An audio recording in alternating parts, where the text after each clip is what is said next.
Hello, and thank you for joining me on this brief presentation here on blockchain security.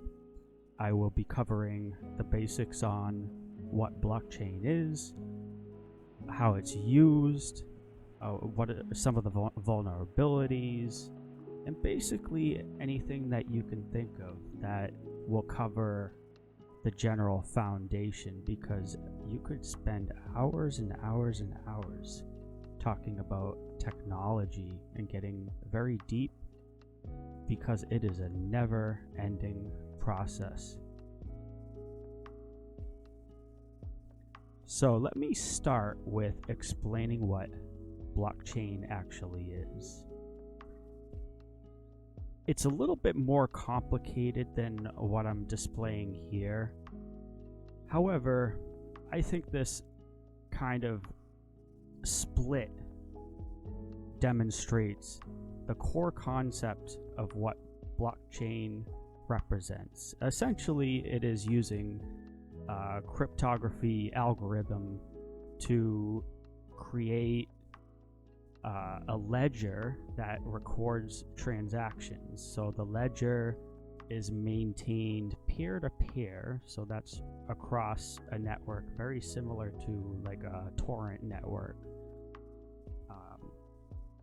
It makes it very reliable because multiple parties have copies of the same transactions.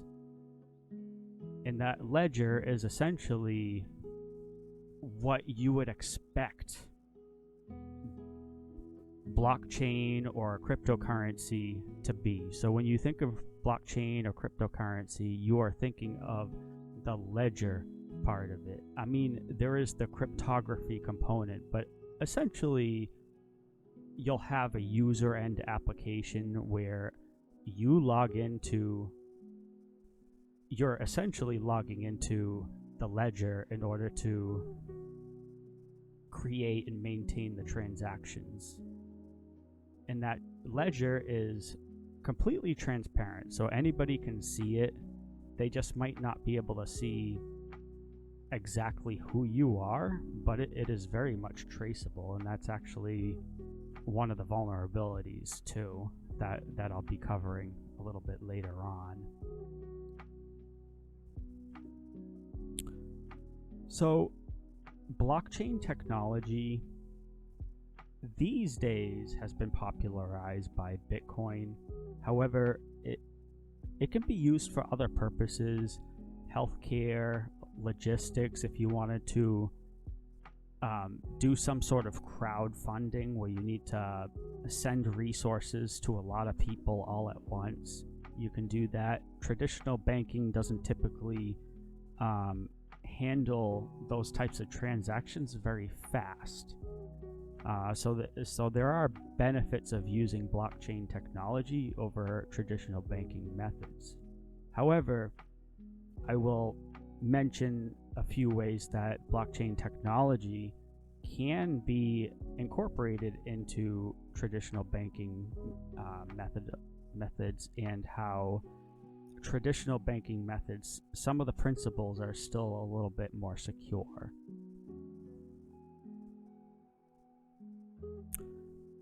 So where did crypto come from? Well, crypto is built off of the blockchain technology. The blockchain technology has been around since the 90s. It's been around for a long time, or at least the concept has. But in 2008, there was a financial crisis, and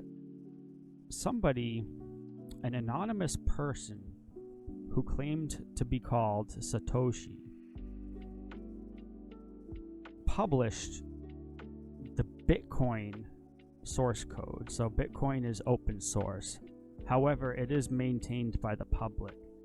So the code that executes it is open source, but it doesn't mean the coins themselves are free. You still have to mine them, and people still exchange them for monetary value. But Satoshi character here, till this day, it is kind of unknown, although people seem to suspect who he is. But anyway, it doesn't really matter. It doesn't have too much to do with cybersecurity, so I won't get too deep into it. But there is one thing pretty clear, that whoever he or she is, they definitely had an agenda to provide power to the people. If you ever pull up any sort of like quotes from this anonymous individual, you will see that they are very concerned about the state of how things are run. So there was that motivation to untether the public and empower the individual person to get them out of the financial crisis that they were put in. So I'm going to use Satoshi's Bitcoin actually as a good example, since it was the first publicly published, like fully structured and functional, operational, and all that good stuff. And then we can cover all the cybersecurity concerns as well. So with the Bitcoin, you start off with miners. The miners solve complex algorithms in order to find the keys for the crypto coins. And I actually want to show you a little bit about how that works. So, but I'll get into that a little bit later. So every time somebody solves those algorithms, a new block is created, and that block maintains transactional data. It's called the ledger. It's record keeping. It's essentially the meat and potatoes of the component of it, minus the cryptography, which is actually very, very important as well. And whoever is connected, whoever wants to be seeding nodes, that's what they're called. They're called seeding nodes, are people who have copies of this ledger, and everyone's copies get updated every single time a transaction is processed. Not necessarily right away, though. When you create a transaction, it does sit. The transaction will confirm that it's okay, but then the request to update the ledger, once the transaction has been authenticated as legitimate, all the ledgers line up and everything lines up, and the decryption lines up and all that good stuff. Then the new transactional update will sit in what's called a mempool, and that mempool will sit there until another available miner is able to create a new block and use that new transaction to update the new block. But it typically happens very, relatively fast. I haven't worked with it myself personally, but I would say, within 10-minute period, the new ledger will be updated. So what are the benefits of the blockchain? Well, the blockchain is transparent. So that is actually a privacy concern. It's both a benefit and a negative thing at the same time. It depends on however you look at it. Some people see it as a benefit. However, it is a security concern. I will get into that a little bit later as well. But basically, it is the blockchain is community driven. It rewards people for being loyal and being active and participating. It's basically the miners who are keeping it all alive, and they're the ones who are they're using a lot of resources to get all the job done and all that good stuff. And there are also other variations of different types of cryptocurrencies. So Bitcoin isn't the only one, and they have slightly different ways that they function, and some of those pose as vulnerabilities.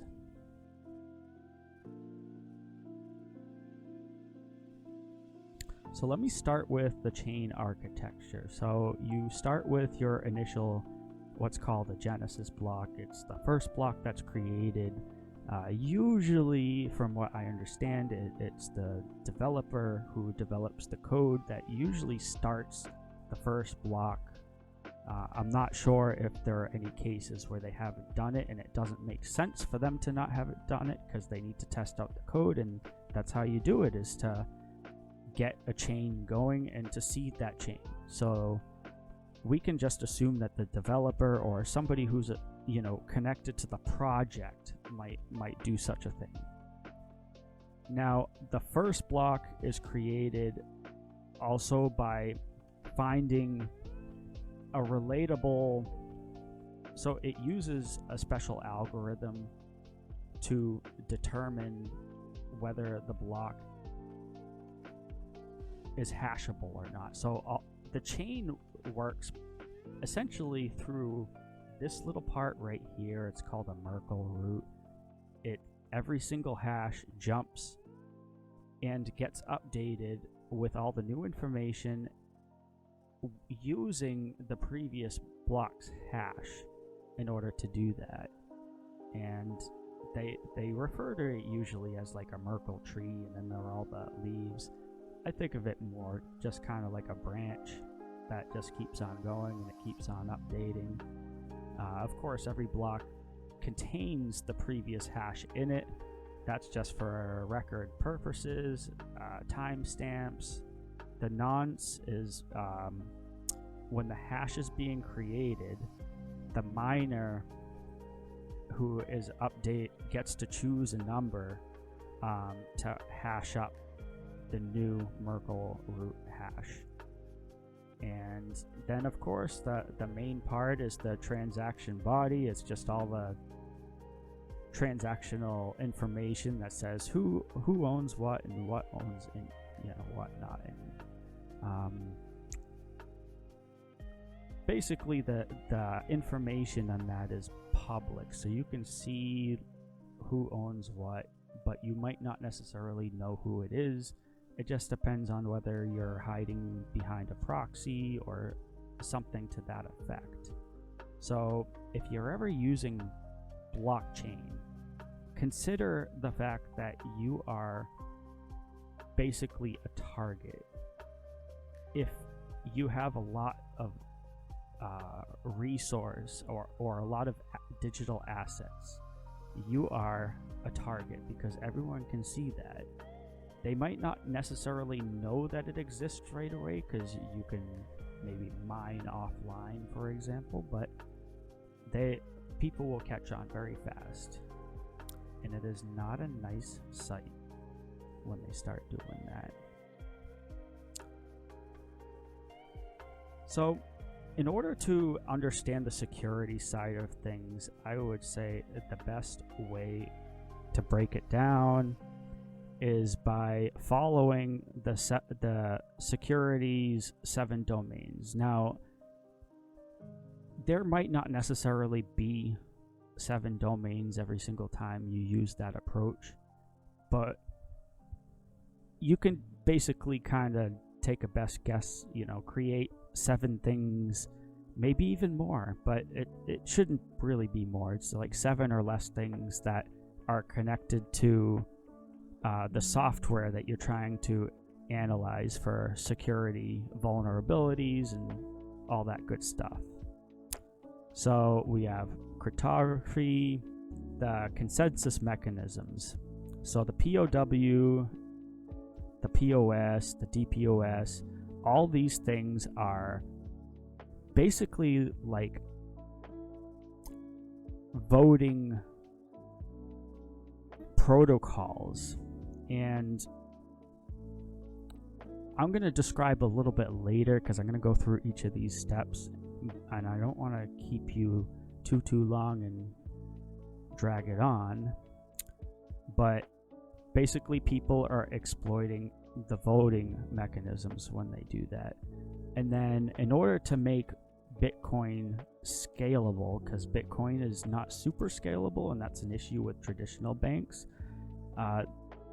developers have come up with smart contracts, and those are basically apply rules, and those rules can be exploited.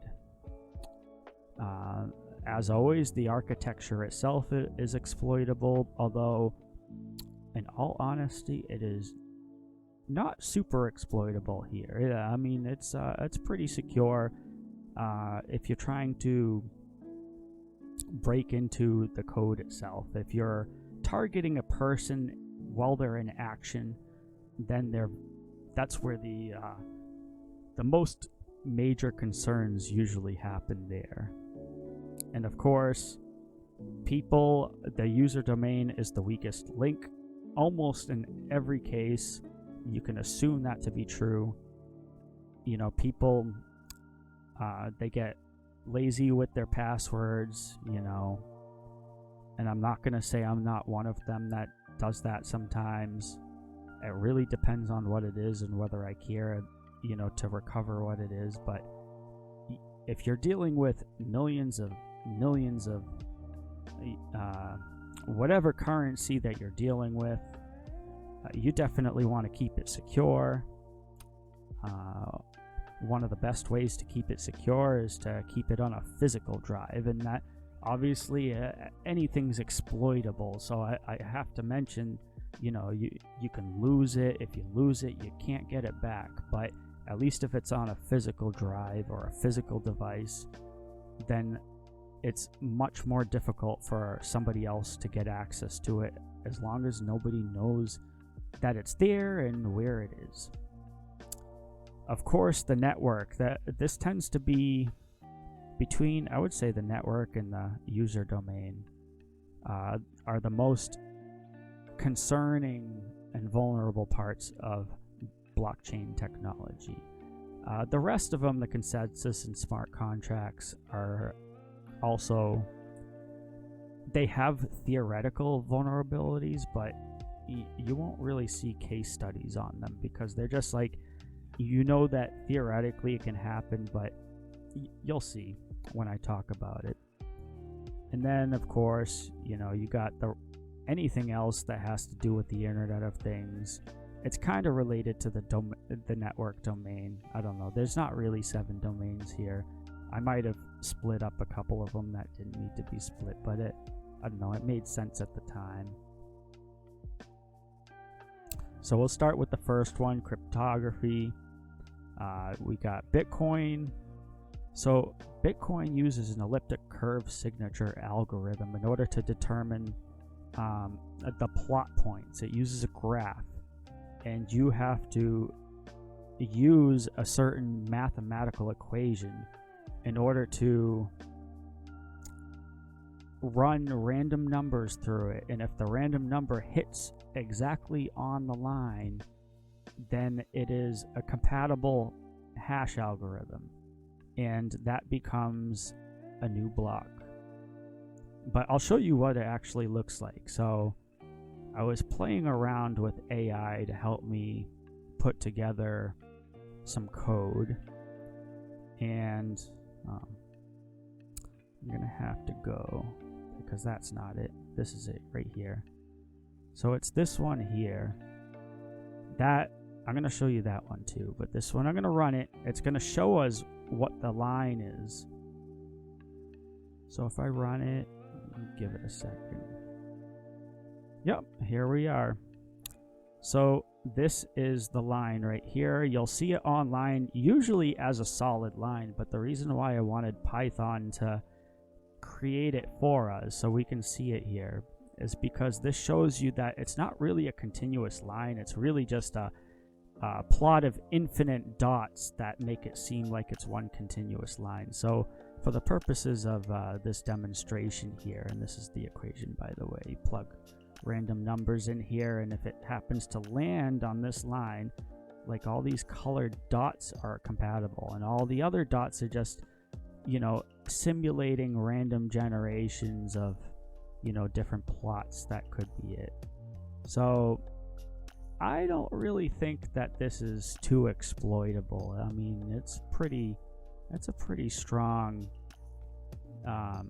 very hard to accidentally hit one of these that happens to be somebody else's because it's infinite, So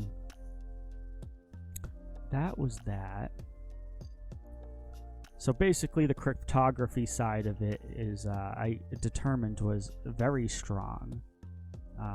It uses the SHA 256 hash functions. Basically that just means that it's 256 bits. So that means 2 to the power of 256 possibilities. That is a lot of possibilities. Now, these little meme coins here, if you were to use them, they don't use all of the same cryptography. They're quite a bit weaker. I just be very careful if you use them. Don't put a lot of money into them. Ethereum, Bitcoin, quite a bit stronger, very reliable, very stable software. Don't pay attention to these numbers. It's just for visual aesthetics. It's, Ethereum and Bitcoin. I mean, I would say Ethereum is probably a little weaker because it has more surface areas to attack because of the smart contracts. Bitcoin's designed to be very secure, and it doesn't have those. So just to give you an example of the SHA 256 algorithm, it's basically a number that surpasses anything that we know in our observable universe. It's this number right here. It is a very big number. You have 1 in this chance of landing your spot on somebody else's. It's basically, if it happens, they deserve to have all that money, and they probably not going to get it. This number at 10 to the power of 77, it's an easier way of, it's basically a similar number to this, makes it a little easier to memorize. So the consensus mechanism, it's the core of the decentralization. It uses voting, and it works off of these different types of protocols: proof of work, proof of stake, delegated proof of stake, proof of authority, and there's more. It's not just limited to these, but these are basically the most popular ones. So the consensus mechanism tends to be vulnerable to what's called 51% attacks. It just means that you can manipulate the voting outcome just by having a majority in the stake. It's probably not going to be the issue with something like Bitcoin, where it's very mature into its process, and the chances of getting 51% stake, I mean, unless like some other weird worldly event went on, it's probably not going to happen. And basically through those manipulations, theoretically you can train the mechanism on the inside to start accepting weaker transactions, and it's possible that through those actions you can then start injecting it with invalid transactions of somebody's known wallet amount, because that's how you're considered to have it in wallets, but it's really just an illusion. Everything's kept on the ledger, and the wallet just as a means of accessing it and manipulating it from your own personal device, and that can be a vulnerability too. So This is covering all the different domains.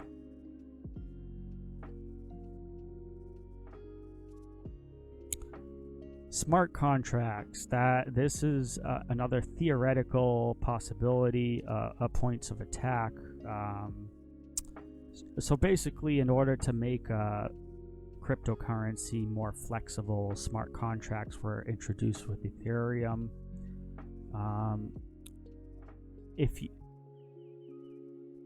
It is possible for people to take advantage of these smart contracts. So because smart contracts are accepting certain criteria, you could try, if they're not well coded, because smart contracts are technically part of the hard code itself. If they're not well coded, it's susceptible to injection attacks, overflow attacks. That's if the contract happens to do bad math, it could take away numbers, add numbers, make it totally different numbers. It affects the whole outcome, and there's really nothing you can do about it, because once it rewrites that statement into the ledger, it is permanent, it is immutable, it is not changing. You have to delete the entire set of nodes connected to that chain in order to do it, and that there could be thousands of people seeding the same the same ledger. So it's very immutable. It's strong, very strong. The smart contracts, I would say, for the most part, I would be too concerned about it if you're using any of the well-known cryptocurrencies. They've been tried and tested. You won't see much out there about smart contract manipulation. It is just a theoretical outcome.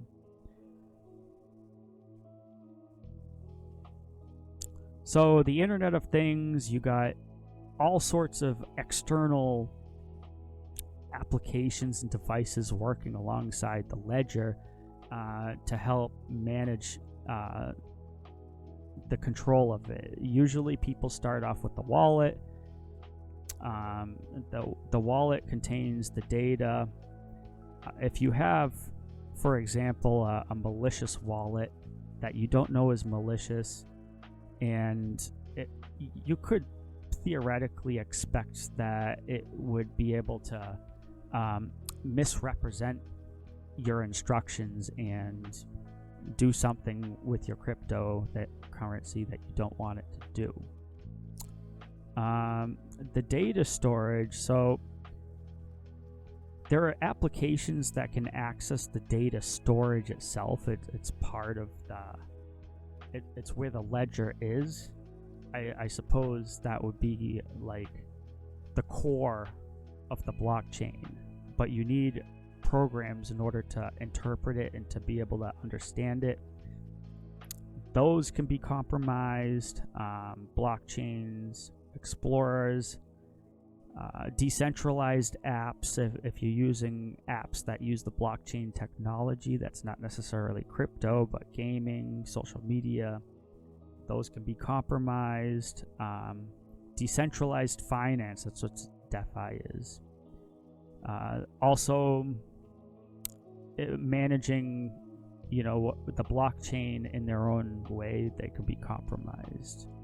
I've also seen people stealing crypto ATMs. Those are physical devices. You see a lot of that. You see more of that happening than you see of other ATMs. I guess people think that they're gonna get something out of it. And then, not to mention, there's the peer-to-peer. Susceptible to man-in-the-middle attacks. If somebody's being targeted, that's one of the biggest issues that I was able to find. So, the general network domain is really, besides the man-in-the-middle stuff, I feel like that's kind of cybersecurity 101 right there. But basically, this has to do more with the bugginess of the system. So there's something called split partitioning or forking. So basically, it's when you have two different type of consensus requests conflicting with each other because one is faster than the other, or one inaccurately transmits the wrong information. So because you have many points of accessing the ledger, if one of them is off track, it might cause some problems, and it is possible that people can exploit that. It's an exploitable surface area, even if it's not done yet or publicly, or forking.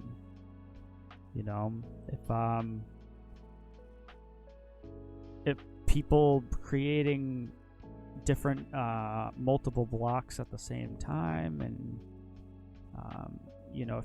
if you can see that somebody's working, and you can try to plan what you're doing to sort of bump them out of practice, it's a security concern. You can use that to manipulate the results. It's like Wall Street stuff right there, but you got insider information where the transparency is bad, or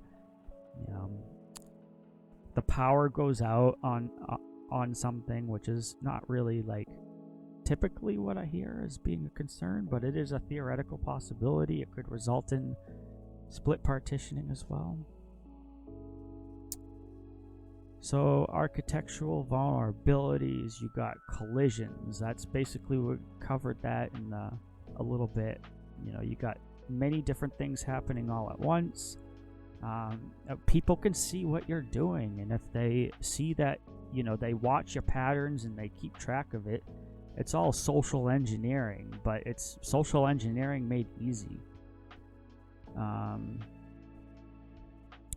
The transaction pool, people censoring the network, people doing all kinds of stuff to manipulate outcomes. That's really what it is, because the code itself tends to look very good. Actually, I'll show you real quick. So if we go back into Thonny here, and if I run this application, Scandinavian.py, it's a little program which it will scan the root directory, and I already downloaded the wallet.cpp. It is the source code to a wallet part, and I say a wallet part because there's a lot to the program, and this is just the core of it, but it's on the Bitcoin website, and you can download the whole thing, but I hear it's many gigabytes of storage, and I just don't have the space for that. But if I run this, and don't be alarmed, because you're going to see here, what this does is it scans the code and it verifies patterns. But I have this intentionally set to accept weaker results. This wouldn't really be a concern, SQL injection, but if you were using SQL, this would be a concern. You're not using SQL unless you have something SQL running that taps into the Bitcoin. You really shouldn't have to worry about this. And this is intentionally set to be very sensitive. But basically, if you're looking in the source code itself, there are certain keywords like block. It's gonna pull up. You could just do a search and find. This is just making it easy for me. I just used AI to generate a core, and then I went in and I started adding and moving things around until I got what I wanted, until I got it to do what I wanted to get it to do. But basically, you do your little searches. I'm not an expert in coding. I'm still a newbie at it, so I'm not going to go into the nitty-gritty details, but I just know that you can check for input validation, your common things when you're writing code to make sure that you're doing the right things, proper error handling, having errors return, having them not return could result in unusual behaviors, which might open up a door that isn't meant to be opened up, believe it or not. So just common practices. So you're looking for that things are being disposed of properly, although Python, well, this isn't Python, but Python is a garbage collector, so eventually it does get cleaned up. But in C++, that's what the CPP is. It is, you have to do memory handling. Stuff will sit in the memory until you refresh the memory manually or something bumps it out of place. But you should design your code to, keep, if parts of the memory are not being used, you want to clear that up. That's a vulnerability right there. It exposes sensitive data sometimes. So it's kind of critical. So I thought that was pretty cool. I wanted to show you guys. Or you, Professor, because you're really just one person. Go back to here. So the user domain, it's the weakest domain. Very weak. Social engineering is very susceptible. People can see everything that you're doing. But there's a lot of people on the seeding network. It's kind of like torrenting. You got a lot of people connected to it. They can see you. They just don't know who you are unless they target you. But if you got 1,000 people connected to 1,000 nodes connected, you can most likely narrow it down with a little bit of logic. And I know people have been doing that. So you just have to be careful. Even hiding behind a proxy is sometimes not enough. Even just using it can be an issue. But I guess that's where banks can come in and help. If you're somebody that wants a little bit, you don't want to benefit from the transparency of it, but you do want to benefit from the privacy side of it, because some of us still like our privacy. I'm one of them.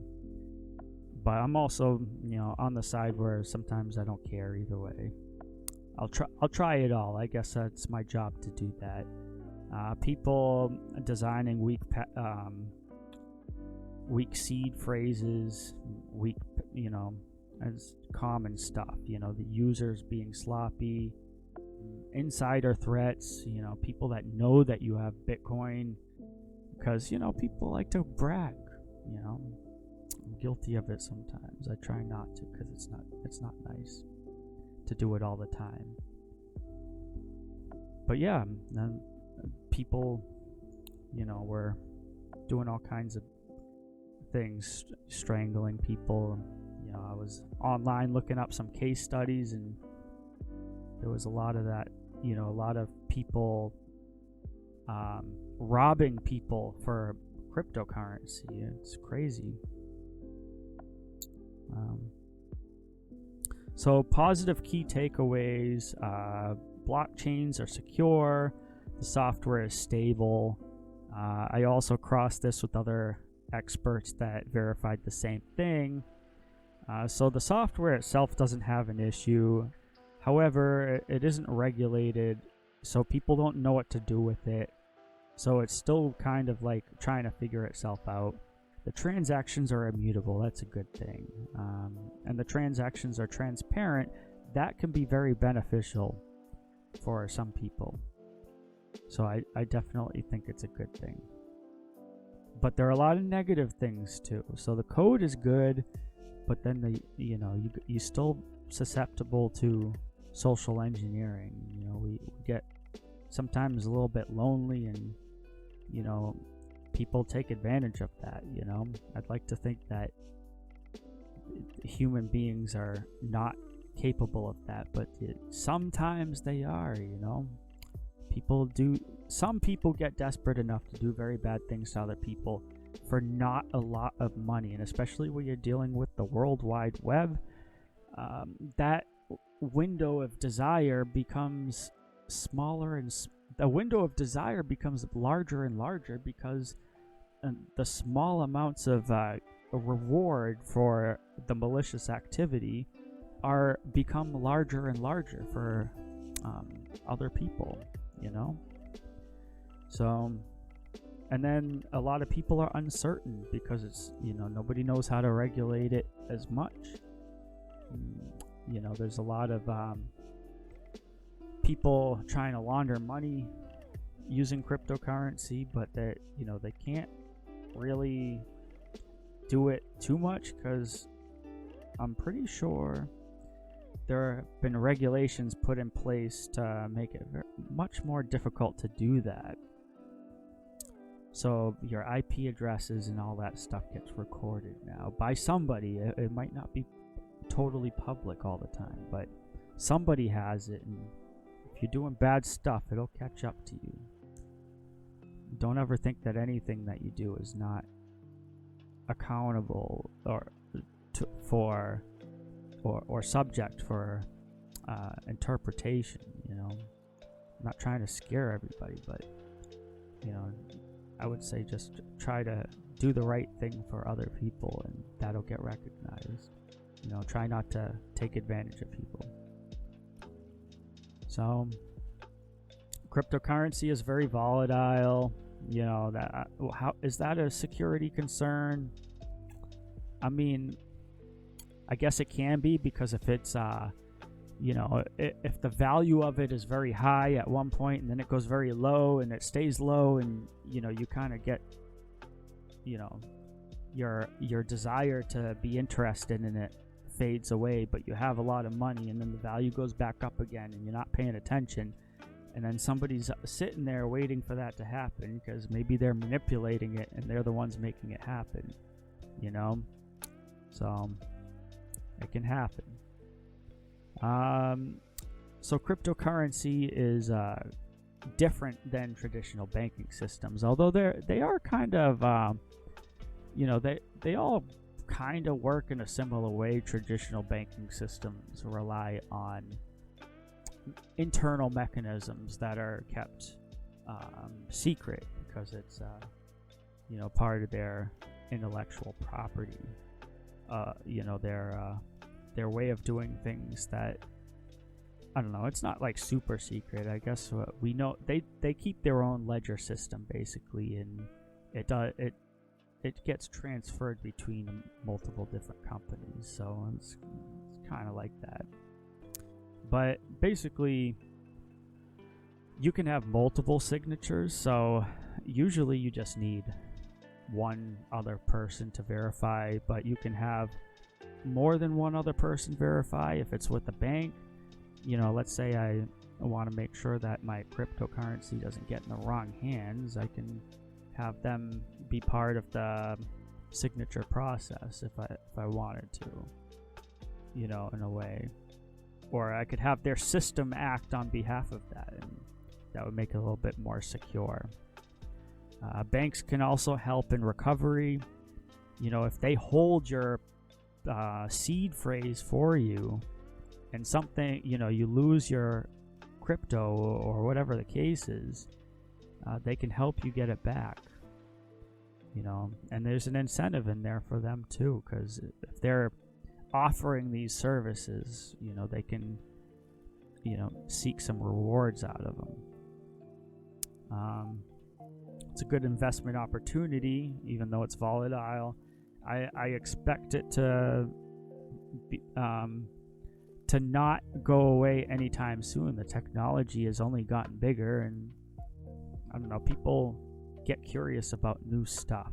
So, and then you can create a hybrid of the public transparency thing. It is possible through various solutions, and however you want to set up smart contracts or anything like that. You can have both the public layer and a private layer. So if you want to do things, transactions by yourself, and you don't want to have to rely on somebody else to assist you through that process, then you can do that. And if you want to have a private layer integrated into the same blockchain, you can do that too. And you can have two streams running at once. So that's just something that I found out you can do. Not sure how that works, but I just know that it is possible. So regulatory considerations, criminal activity happens all the time. People are always sniffing around and, trying to steal people's crypto, but people try to use it for money laundering a lot too. So that would be an argument to strengthen regulatory considerations, and then you have consumer protection. So if you have regulatory bodies in place, this is where the government does help. They will protect you. It's their job to do that. So sometimes they do fail us, but more or less, I see more instances, at least, at least on this side of the globe, where when they say that they're going to take care of you, they do. And then they can possibly also help with the development of it. The government has a lot of money. They hold the majority vote, technically, so it's done that way by design, but they have a lot of influence to be able to, help the process go. And, I'm sure if the community made it more inviting, that process can be very fruitful for everybody. But there's also, people like to argue that the whole point of the blockchain was to decentralize everyone from the government anyway. But I don't know. No matter what we do, we can't live without each other, it seems, because, I think the heart of the government is not trying to hurt anyone, at least around here. It's just, it's a process trying to figure itself out, I suppose. But it is good to encourage people's free will and autonomy and participation. So you don't want to take those away, and maybe try to make sure that the power is going to the people, so the government isn't accidentally or on purposefully abusing their positions. So I would say you're more just you're looking for the balance, the sweet spot, something right in the middle to satisfy both sides of the perspective, and to find a solution. And yeah, I would say that's all part of cybersecurity, because it's all part of improving the system that we work with. So when you improve the system you work with, you improve the security of it as well. Things like this can make it more available. You focus on the CIA triad, you got it all covered.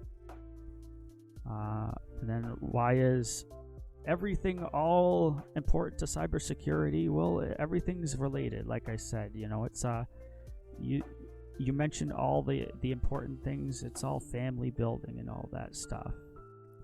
Because at the end of the day, we are just one kind of broken family.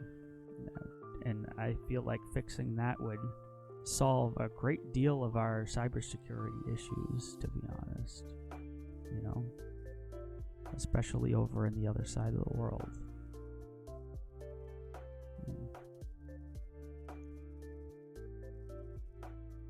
We're not horrible people, I think we're a bit lost sometimes. And that brings me to here. I think that's what the point of the blockchain was to block the chains, that we put on ourselves. As something to bring us together and hopefully search for a common solution. Well, this was a very long video. If you survived the entire length of it, kudos to you.